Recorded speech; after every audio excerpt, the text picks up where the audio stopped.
I can tell you that as severe as those injuries were, we weaned them off. I had a severely broken bone in both of my arms. I was off of painkillers in 3 days and never on opioids. So I hope that answers your question. I think anything more than that really needs to be carefully looked at. Are you a mental health professional? Are you a health professional? Am I? No, I'm a mom of 4 kids. I think I'm probably a whole lot of things. I could be a mental health professional by the time I raise 4 children. Good. Well, we got one common sense answer out of the 5, and it was the person who's not a mental health professional, or not a health professional. Thank you much. I thank the gentleman. Mr. Gowdy.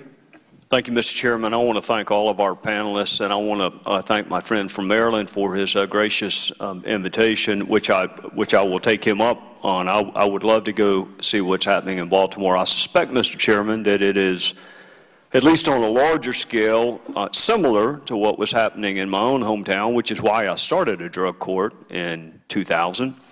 And in addition to that drug court, we started a drug court for expectant mothers who were using controlled substances during the course of their pregnancy, because I do believe getting them off drugs is infinitely preferable to incarceration in nonviolent cases.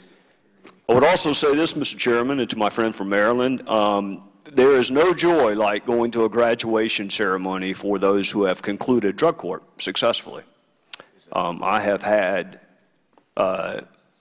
folks that I prosecuted stop me in the grocery store to show me the certificate from their graduation, and they were prouder of that than anything you or I could have ever accomplished in our careers. I would just counsel folks that we're still going to need prisons, so I'd be a little reluctant to close all the prisons as we open up drug courts.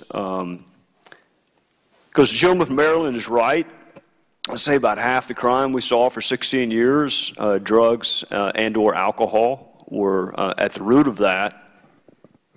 And there was one addict in particular, Mr. Chairman, who took a hammer to the older couple that lived next to him and beat them. They were in bed, asleep, in the middle of the night. He broke in to rob them, and he beat them with a hammer where they were unrecognizable as humans. That was the pathologist's description, not mine. And then he raped the female victim post-mortem. He was an addict, but we're going to need to hang on to those prisons, Mr. Chairman, in addition to the drug courts.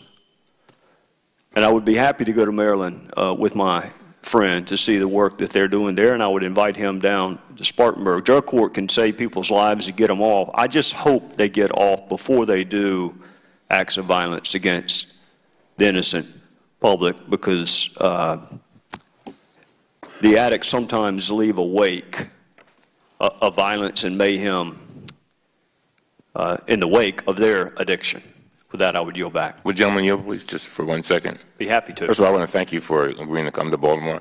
I agree to go to South Carolina. I'd be happy to.